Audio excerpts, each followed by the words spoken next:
on conflicts and archetypes, different ways to look at the dream. The first way to look at the dream with a simple sequence, simple questions, loosely based on Jungian analysis, dream analysis.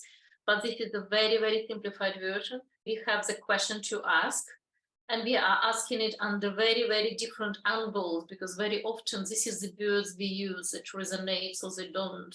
Because when people are put in this energy clause of the symbol in a dream, they are in altered state of consciousness. It's very important what has been said, because it goes not to conscious mind but to subconscious mind, so receptivity is different. But basically this is Jungian dream analysis in a simple, the most basic form. And another way of working on dreams through the archetypes, victim and perpetrator archetype. The victim is one of survival archetypes, so we all have victim. And from time to time in difficult situation, we return into it almost as a default, because this is safe. It gets us help and support. It might get us some love.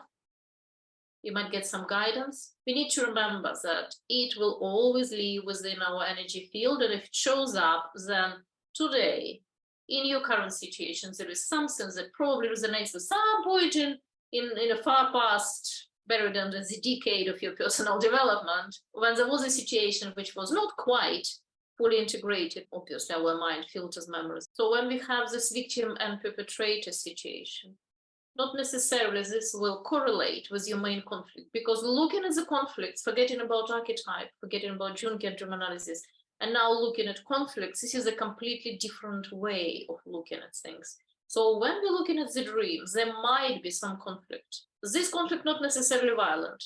So when we're talking about victim and perpetrator, we are talking about nightmares. Most often, when we analyze it, remembering that each symbol in the dreams is a split part of our personality, we see that one part of us, which is the victim, and there is a perpetrator, which could be a person, could be situation. After we've done analysis, we need to really look at which part of us, which is the victim, got attacked by another part of us, which was a perpetrator. This is a really beautiful moment of practical application. There are steps to be taken. So which part of you attacks which part of you? Because it could be very, very interesting, very, very insightful. Now, this might not correspond to conflict, because conflict could be something completely different. It just, for example, you have an amazing job.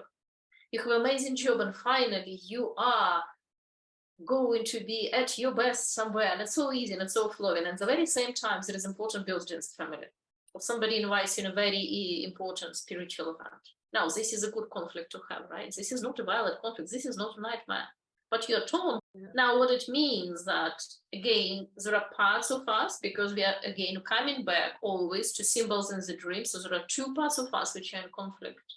So there is our following the spirit part. There is our, contributor to the world, to the humanity part. And this is our stay-at-home mom. So this is our lover archetype. This is an example of a really good problem to have, of a really good conflict to have, and this can show up in your dream. Good conflicts, good quality problems, quite advanced on our personal development path. We are aware of ourselves. We are aware of what we need, and this is why we are attracting various options which are beautiful, and sometimes they conflict. Our conflict does not equal victim-perpetrator situation. It could be something completely different. Sometimes they overlap, sometimes they don't. Because conflict also could be hidden. Normally when we see victim-perpetrator situation, this is very, very explicit. This is explicit in terms of symbols. Conflict could be hidden. Very often what happens, because look what we are doing, we are analyzing only the nouns, people, places, animals, objects, and so on.